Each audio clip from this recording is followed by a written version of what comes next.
Alright, so we're out bidding jobs today. I get a lot of questions, or I see a lot of questions on the forums about how much should this tree cost to bid. And I think one of the hardest things to do when you first get into business is try to figure out how to price what you're worth and how to price what trees are worth to take down. So I figured as one of the earlier lessons, this would be a really good topic to talk about. So for me, and I think this applies across all industries, there's really three things whenever you bid a job that you've got to look at. The risk that you're going to be exposing yourself to on the job, the man hours that you're going to have tied up into the job, and then the wear and tear on your equipment. So we'll start with risk. There's really two types of risk. You've got risk associated with your personal self or your crew, i.e., a super dead pine that you're going to send your climber up or that you're going to climb up. Obviously, a really dead pine, if you got to rig out that pine, you're assuming a lot of risk to your person if you climb it. So if that's the only way to do the job, well then you're going to elevate the cost of that tree substantially because you could potentially get hurt. Then you've got the risk to property.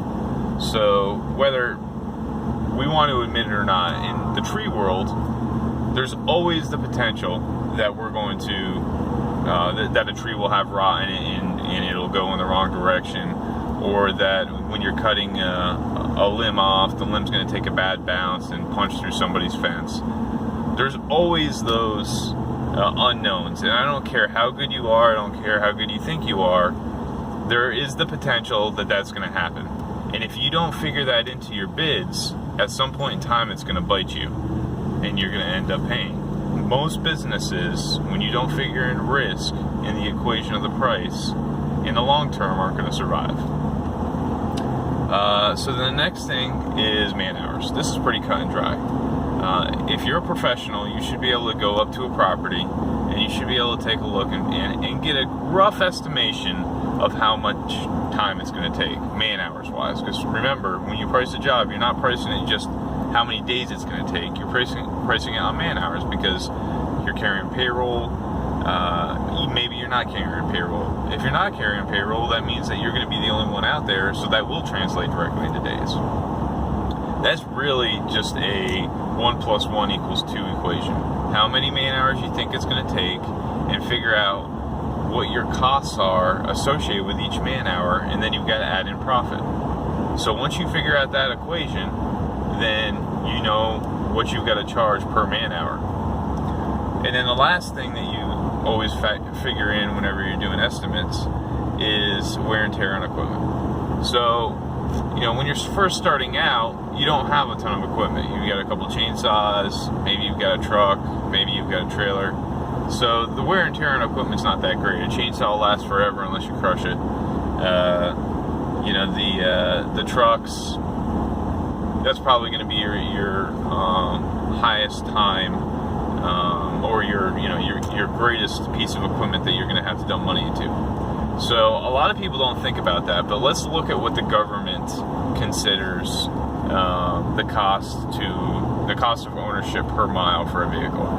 So over the years, the price has fluctuated, but right now the government is paying 53.5 cents per mile as a deduction on your taxes.